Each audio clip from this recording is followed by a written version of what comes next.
थोड़ी है और सभी का खून है शामिल यहाँ की मिट्टी में, किसी के बाप का हिंदुस्तान थोड़ी है। हॉकर्स यूनियन के सदर इरफान भाई, हमारी बहन शगुफ्ता आपा, हमारी बहन रेहाना आपा, नासिर भाई, फारूक भाई और तमाम सामने बैठी हमारी इज्जतदार पर्दानशी माँ बहनें, घरों में बैठ के सुनने वाली हमारी इज्जतदार माँ बहनें, नौजवान साथियों, बुजुर्गों, अस्सलाम वालेकुम व रहमतुल्लाहि व बरकातुहू। अरे सलाम का जवाब थोड़ा जोर से दीजिए, अभी आपका बेटा है। अस्सलाम वालेकुम व रहमतुल्लाहि व बरकातुहू। देखिए, मैं काफी देर से ऑब्जर्व कर रहा था कि आप लोग यानी हमारे यूपी से आए हुए हमारे सदर और शौकत भाई यानी यहाँ पर इतनी तकरीर करके गए, उसके बाद अचानक से मजमा एकदम स्लो हो गया और उसके बाद हमारे जितने भी तकरीर हुई उसमें आपने वो जोश नहीं दिखाया। लेकिन अगर मुझे वो जोश नहीं दिखा तो यकीन जाने बोलने मजा नहीं आएगा, क्योंकि मैं यहाँ आपके बीच आपकी आवाज बनकर खड़ा हूँ और अगर आपकी आवाज मजे में ना बोले तो सामने वालों की जीतोगी। तो क्या आप जीतने दोगे? तो फिर मेरा साथ दीजिए ताकि उनके कानों के पर्दे फाड़ सको, उनको बता सको तुम चार और अकेला हो और मैं तुम पे भारी पड़ूंगा इंशाअल्लाह ताला।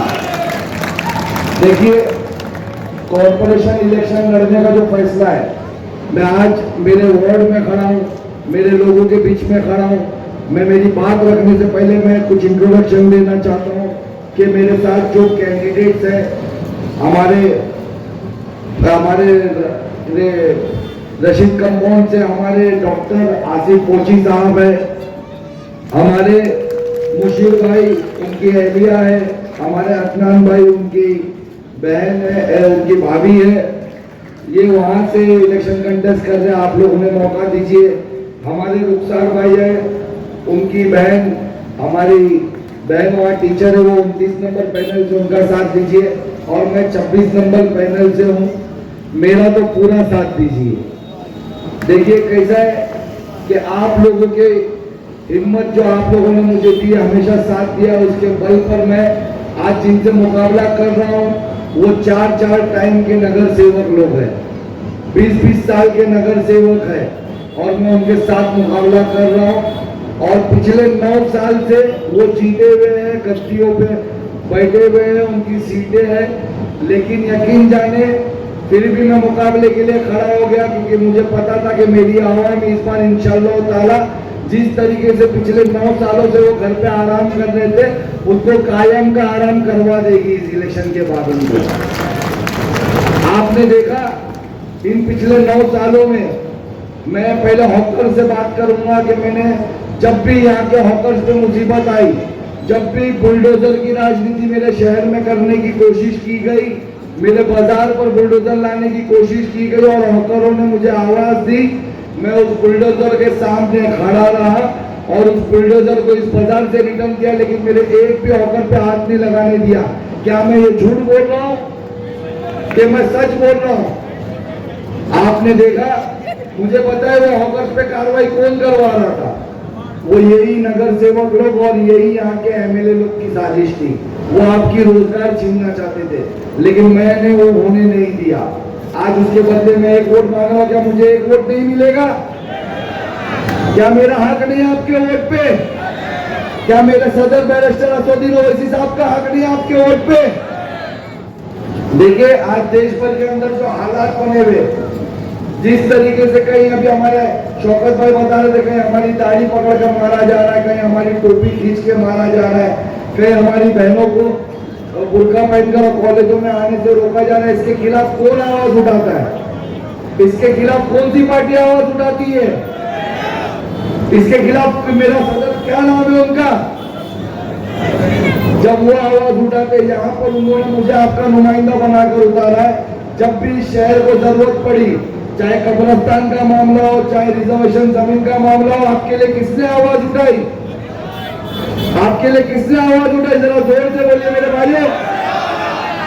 तो जब देश में जरूरत पड़े एमआईएम आवाज उठाए, असदुद्दीन आवाज उठाए, जब मुमरा में जरूरत पड़े सैफ पठान आवाज उठाए, तो वोट का हक किसका है? जरा जोर से बोलिए, जो परिवारवाद, वो नाकारा लोग जो पिछले 9 सालों से आपसे आपकी खैरियत पूछने नहीं आए, ये लॉकडाउन पीरियड यहाँ से गुजरा, वो मंजर मुझे आज भी याद है, मुझे आज भी वो घरों के नंबर याद है। देखिए, हमने वो तहरीक चलाई कि हमने हमारे ऑफिसों पे बुला करके खाने नहीं बांटे, हमने हमारी ऑफिसों पे बुला करके मदद नहीं की, हमने एक मैसेज छोड़ा कि जिसे जब भी जरूरत हो, जिसे अपने घरों पे जरूरत हो, सिर्फ हमें मैसेज दे दे, हमारे लोग आकर के आपके घरों पे वो जरूरत की चीजें दे के जाएंगे। हमने उस तरीके से तहरीक चलाई, हमने उस तरीके से आपकी मदद की। और ये नगर सेवक लोग जो यहाँ के 9 साल के नगर सेवक थे, ये घरों पे ताला मार करके छुप करके बैठे हुए थे, इन्होंने आपकी मदद नहीं की।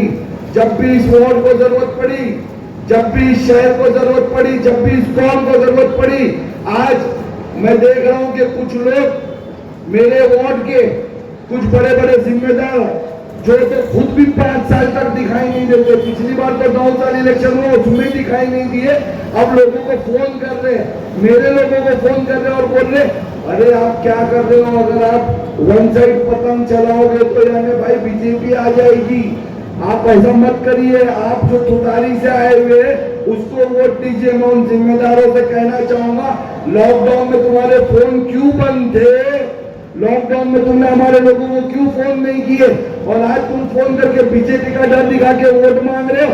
अरे मैं बता रहा हूं स्टेट से, सुन, तू दाढ़ी रखकर, तू टोपी पहनकर, मुनाफिकत करके जिसके लिए वोट मांग रहा है वो भी बीजेपी की छोड़ी हुई औलाद है, वो भी बीजेपी का है। क्या आप नहीं जानते कि जो 2 पार्टी यहाँ पर अलग होकर लड़ रही है, ये जो 2 गुट अलग होकर लड़ रहे हैं बीजेपी के साथ है। मुझे बताए, घड़ी से जो 4 लोग उतरे, घड़ी सत्ता में यहाँ पर महाराष्ट्र में किसके साथ है, किसके साथ है? तो अगर हमने वोट दिया तो वो किसको जाएगा? क्या यहाँ बैठा हुआ एक भी शख्स बीजेपी को वोट देगा? क्या आप लोग अपना वोट बीजेपी को दोगे? क्या आपके वोट से आप चाहते हो कि वो ताकत में आकर के हमारे मस्जिदों के लाउड स्पीकर बंद करवाने की कोशिश करें, आप वोट दोगे? क्या आप चाहते हो कि वो हमारे लोगों को दाढ़ी और टोपी में देख करके मारे, आप उनको वोट दोगे? तो ये घड़ी वाले क्या उम्मीद से आपके बीच में वोट मांगने आ गए, और उस पर भी एक भी कैंडिडेट आपके वोट का नहीं। और दूसरा, वो मुनाफिक, वो जो अपने घर पे बैठ करके वो जो लोगों को फोन कर रहा है, मेरे वार्ड में खुद तो वार्ड के बाहर रहता हूँ, यहाँ फोन करके बोल रहा है नहीं साहब को वोट मत दो, आप पतंग को वोट मत दो। मैं वो मुनाफिक से पूछना चाहूंगा कि मुझे बता, रात को 3 बजे जितेंद्र अवार्ड फडणवीस के घर पे मीटिंग क्या बात की करने जाता है? जरा मुझे बता, 3 बजे ऐसी कौन सी ऑफिशियल मीटिंग होती है जिसको अटेंड करने जितेंद्र अवार्ड 3 बजे जाता और पत्रकार मिलते तो उनको बोलता कैमरा बंद करो। मैं मिस्टर अवार्ड से पूछना चाहूंगा कि आपके जो मुंह बोले पप्पा है फडणवीस, उससे आप किस बात की मीटिंग करने जाते हो रात को 3 बजे? और ये जो लोग आज यहाँ पर मेरे वार्ड के लोगों को गुमराह कर रहे हैं, इनको इंशाअल्लाह ताला बड़ी सभाओं में लपटूंगा। पहले छोटे मोटे वो अभी नगर सेवकों को ले लेते, इनकी बाद में गिनती लेंगे इंशाअल्लाह ताला। मुझे बताए कि मेरा मुकाबला किससे, मैं आपके वोट का हकदार क्यों नहीं हूं, मुझे वो समझाए। मैं घरों में बैठी मेरी माँ बहनों को जो बिल्डिंगों में बैठकर मेरे बुजुर्ग सुन रहे, मैं उनसे सवाल करना चाहता हूं कि मैं जिनके सामने खड़ा हूं, मेरे सामने 2 कैंडिडेट खड़े, एक जो घड़ी से है, एक जो तुतारी से है। ये दोनों कैंडिडेट के परिवार वाले 20 साल से आपके यहाँ नगर सेवक हैं। मैं गलत बोल रहा हूँ, सही बोल रहा हूँ? 20 साल से नगर सेवक है ना, है? आज इनके घर से एक भी अगर मुझे बताए कि इन्होंने आपके लिए एक भी काम किया, और 20 साल में अगर मेरे वार्ड के अंदर आबादी बढ़ी है तो मुझे बताए कि इन लोगों ने अगर म्युनिसिपल कॉर्पोरेशन की तरफ से एक भी स्कूल लाई, इन लोगों ने एक भी स्कूल लाई, सरकार से मिलने वाली मोहल्ला क्लिनिक जिसके जरिए आपको 5 रुपए 10 रुपए में दवाइयां मिल सकती थी, गवर्नमेंट के अच्छे डॉक्टर आकर के बैठ सकते थे, एक भी मोहल्ला क्लिनिक आपके लिए खुलवाया। सरकार से मिलने वाली एक भी फैसिलिटी, जैसे कि हमारी बेवा बहनों के लिए कोई स्कीम हो, कोई स्किल सेंटर हो, हमारे नौजवानों के लिए, हमारे स्टूडेंट बच्चों के लिए स्कॉलरशिप हो, इसमें से एक भी स्कॉलरशिप आपको दिलाई? आप हमारी बेवा बहनों को एक भी स्कीम में पैसा दिलाया? हमारे आने भाइयों को जो रोजगार नहीं, उनके लिए रोजगार का कोई भी जरिया बनाया? तो ये क्या मुंह से आपके सामने वोट मांगने आ रहे? क्या ये आपके वोट के हकदार है? क्या आपको ये दोनों परिवार में से कोई एक भाई, मेरा अरशद भाई, मेरा बड़ा भाई यहाँ खड़े होकर के आपसे वही सवाल कर रहा था, जैसे एक भी परिवार वालों में से किसी एक का भी चेहरा किसी ने यहाँ देखा? आपको जरूरत थी कि नहीं थी लॉकडाउन में? इनका कोई एक परिवार का कोई दिखा? तो आप सोचे कि अभी क्या मुंह से आपसे वोट मांगने आए? और ये अब मेरी बात करता हूं मैं, लॉकडाउन में मेरी ऑफिस एक भी दिन बंद हुई? पिछले 10 सालों में मेरी ऑफिस एक भी दिन बंद हुई? मैंने ये स्टेज पे खड़े होकर के पिछले नगर सेवक इलेक्शन में आप लोगों से एक वादा किया था कि मेरी जीत और हार का फैसला मेरे अल्लाह के हाथ में है। मुझे नहीं पता कि क्या फैसला आने वाला, और आज भी मैं वही बात पे कायम हूँ कि मेरी जीत और हार का फैसला मेरे अल्लाह के हाथ में है। मुझे नहीं पता 15 तारीख को क्या रिजल्ट आने वाला है, मेरी टीम का क्या रिजल्ट आने वाला है, लेकिन आज भी जो वादा किया था आपसे वो निभा रहा हूँ। मैंने कहा था कि मैं जीतूं या हारूं, मैं मेरी ऑफिस खुली रखूंगा, मेरी माँ बहनों की खिदमत करूंगा, मेरे बुजुर्गों की खिदमत करूंगा, मेरे नौजवान साथियों का साथ खड़े रहकर दूंगा, और उसके बाद अगली बार इलेक्शन में आकर वोट मांगूंगा। आज मैंने वो वादा निभाया।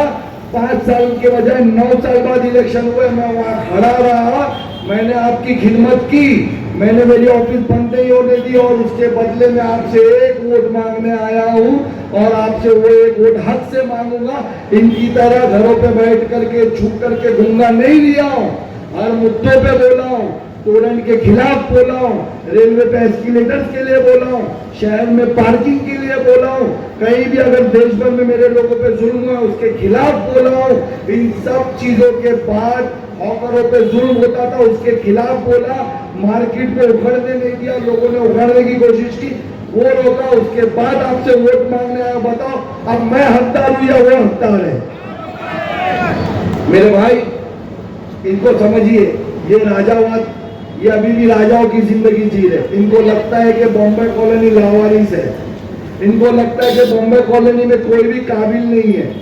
ये जितने भी कैंडिडेट्स है ना, मैं आपके दरमियान का हूं। आज मेरे साथ अगर अरशद भाई खड़े, मेरे भाई शकील भाई खड़े, जावेद भाई खड़े, आपने देखा और भी दीगर पार्टियों के लोगों ने मुझे समर्थन किया 2 दिन पहले, या मेरे बॉम्बे कॉलोनी में मीटिंग करके एक होने का वादा करी, समर्थन दी, तो उसका रीजन ये है कि इन पार्टियों को हमारे बीच में कोई भी काबिल नहीं लगा।